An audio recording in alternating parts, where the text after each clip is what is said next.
The gates of peace open only with the keys of trust. Irrespective of what happened to you yesterday, irrespective of what you did to the world or what the world did to you, irrespective of anything and everything, you have to wake up every morning and trust this world all over again. I know it is easier said than done, that you don't have a choice, just don't have another choice, because your peace is entwined with your trust. Without trust, there is no peace. Distrust leaves you distressed. In the thousands of times that you may use public transport, your wallet may be picked a couple of times at the most. Even when you don't trust the world and check your wallet every few minutes, some competent professional thief will get the better of you and pick your pocket someday, but it would have cost you a million opportunities to be peaceful otherwise. The eyes that see every co-passenger as a potential thief would have ruined your peace thousands of times, while trusting the world would have made every journey peaceful. Be wise and not otherwise. A Nathuram Godse may get his way through, but in seeing everyone as a potential Godse, you will miss a million Gandhians. Not worth it. In search of one Osama, you will have to doubt every noble heart. Not worth it. One employee may betray your trust, still trust the rest. A key relationship may take your goodness to be your weakness, and your trust may be exploited. Wake up another morning and start trusting all over again. I may sound naive, but I am showing you the gates of peace, which open only with the keys of trust. If peace is what you seek, even if you were cheated yesterday, then you don't have another choice but to wake up the next morning and trust this world all over again. Whenever I have been cheated or betrayed or hurt, I have always told myself, thank God that I was cheated, but I was not the cheat. I was betrayed, but I didn't betray. I was hurt, but I didn't hurt. Let me suffer the wrong, but never inflict the wrong. Let us assume every morning that the world will be trustworthy from today. The world will live up to our trust a trillion times and let us down a few hundred times. The odds are tremendously in our favor. Let the heart tilt in the direction of trust. There is only one way to peace. T-R-U-S-T. That is trust. You need to leave the today with tomorrow's maturity. For him, the future awaits. The husband manages to separately enjoy a great relationship with his wife and mother. Two arms are not enough to complete a triangle. Unless the wife and mother-in-law also enjoy a great relationship, the family triangle is not complete. Wondering about the father-in-law? Historically, somehow he is never part of the family drama. Every time I have listened to the wife's side of the story, the mother-in-law side of the story, and most importantly, a completely different story from the sandwich man, one thing has been a constant. I am right, the other is wrong. Endorse it. I did a 3-day program on organizational leadership for 50 CEOs from across the country. Most questions from the participants were on the basic attitude and work ethics of their employees. I then did a 1-day seminar for 300 sales professionals. In the one-to-one interactions I had with the participants, many of them expressed qualms about their organization's approach and strategies. In both cases, one thing was constant. I am right and the other is wrong. Endorse it.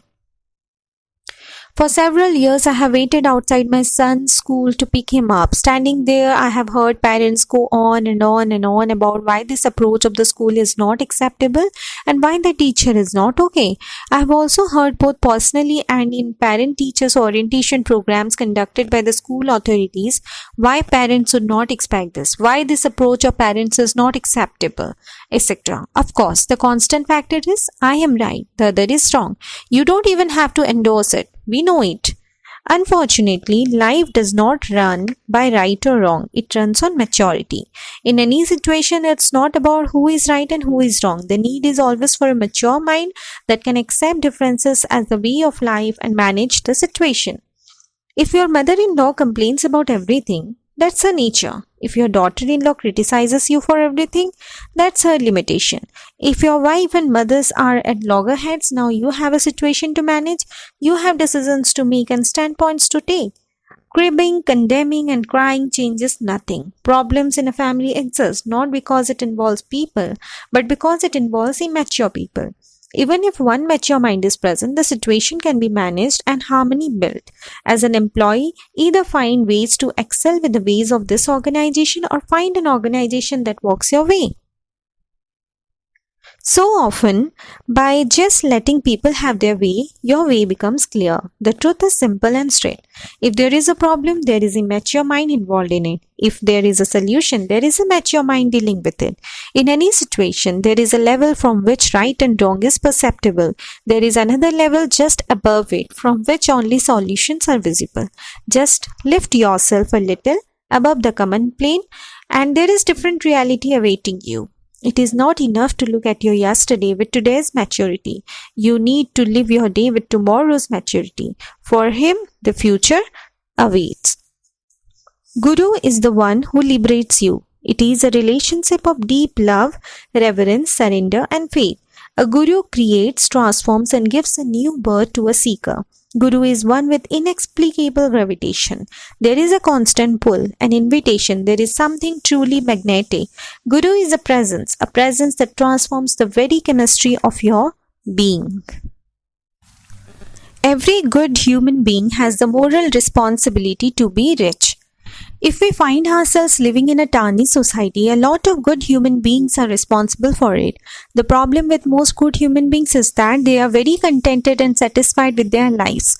They are so sufficient into themselves that they have no urge to be rich. They feel no emotional compulsion for financial abundance. Let's say there's a 100 rupee note lying on the road. A good human being will walk past it saying to himself, "That is not my money, so I will not touch it." What he left behind, a rascal picks up. Even if he had no desire to own it, if only the good human being had picked up that 100 rupee note, he could have used it to feed the poor. By ignoring it, he left the money for a rascal who is bound to use it for destructive purpose. The amount of official currency in circulation in any country is constant. Now the money can either be with a good human being or with a scoundrel. The unwillingness of good human beings is to amass wealth because of a sense of contentment has made available voluminous amounts of money to evil forces. Beyond a point, prosperity creates a surplus for anyone, but the difference is surplus in the hands of a good human being will be used to create a better world. The same surplus in the hands of an unethical, insensitive, evil-minded person will be used to destroy the world. A good human being will use the surplus to build schools, improve the environment, fund education, feed the poor, extend medical help. The unsurplus element will drop bombs, train suicide squads, create religious disharmony, kill innocent people. Think of surplus in the hands of Mother Teresa. Also think of surplus resources in the hands of Osama. My call is to all human beings that are good human beings to put their hands up and be counted in a building of fraternity of prosperous people. Good people who will not sell their conscience. Let's not leave behind a 100 rupee note for evil forces. Let us weaken them. Let us take financial control. Let us build a financial surplus. You may not need so much, so what?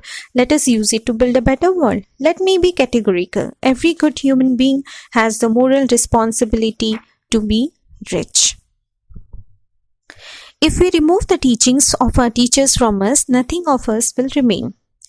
Ramakant Achrekar was not a better cricketer than Sachin Tendulkar. Yet, it was his coaching that showed Sachin to Sachin, and in turn showed him to the world. O.M. Nambiar was no match for P.T. Usha, but it was he who gave India one of the greatest athletes. The glory of Dronacharya was to have developed Arjuna to the point where Arjuna was able to win the battle with his own teacher.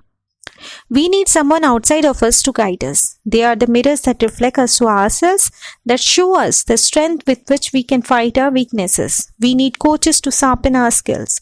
We need teachers to expand our knowledge. We need gurus to realize our spiritual self.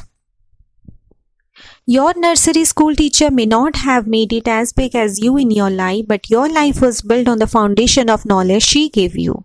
Let us not compare ourselves with our guiding light. If you remove the sun from the rays, nothing will remain. If you remove the mud from the pot, nothing will remain. If you remove the cause from the effect, nothing remains. If we remove the teachings of our teachers from us, nothing of us will remain. The maths teacher wrote 1000 on the board and asked the student who was constantly disturbing the class, "How much is this?" Confident yet embarrassed by the simplicity of the question, the boy replied 1000. Now the teacher added a 0 to the right and pointing at 10,000 asked, "How much is this?" 10,000 came the prompt reply. Now the teacher added another 0, but this time to the left of 1 and pointing at 0, 1, 0, 0, 0, 0 again inquired, "How much now?" "The same, 10,000. The boy replied.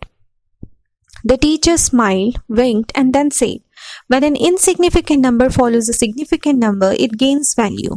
When the same insignificant number tries to go ahead of the significant number, then it has no value." So is the relationship between a teacher and a student. When a student follows the teacher, he gains value. The other way round, well, I don't want to state the obvious. The greatness of coach is to show the player how capable he is. The greatness of a player is to live up to the capability he has been shown. Change, when monitored and sustained long enough, becomes a culture. How trying it is to be caught up in the vicious cycle of changing and losing that change, only to change again and lose it. Some time back, a law was enacted in Chennai prohibiting smoking in public places. Who cares? You still find people smoking everywhere. Singapore too had enacted a law of couple 2 decades ago against littering. Everyone obeys it. Why? What is the difference? Adherence to the law is not monitored in Chennai, whereas it is monitored in Singapore. Change, when monitored and sustained long enough, becomes a culture. The challenge is not change, but the transformation of that change into a culture. The law against smoking in public places has not been supported by competent systems or personnel to monitor its enforcement. So the law, in effect, remains just a law in the book and not in practice. However, littering was strictly monitored in Singapore, hence the change was sustained, and today it has become the culture of Singapore. A good training program, a good book, a spiritual discourse, or an external stimulant like the new year certainly motivates most of us to change. The only drawback with these changes is that they die an instant death if they are not monitored.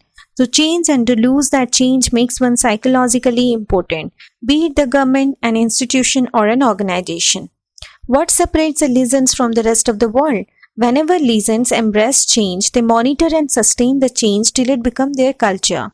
On the contrary, the rest of the world embraces temporary changes only to lose them for want of monitoring them. Then they wait once again for another occasion like the new year or another motivational training program and again attempt the same changes that they have already attempted and failed. If change is monitored and sustained till it becomes your culture, then your life will be upward spiral, else it will be a vicious cycle. Why at all begin if you are going to end at the same place? Looking up to others is a positive trait, but it becomes a weakness when it leads you into submission. Look up without submitting yourself. You can become better than your boss. What is possible for one man is possible for all men. What one man can do, all men can do. In fact, do better. You were not born to follow. Remember, you were the leading sperm. Even as a sperm, you were not a follower. You were born to lead. Live up to your inheritance.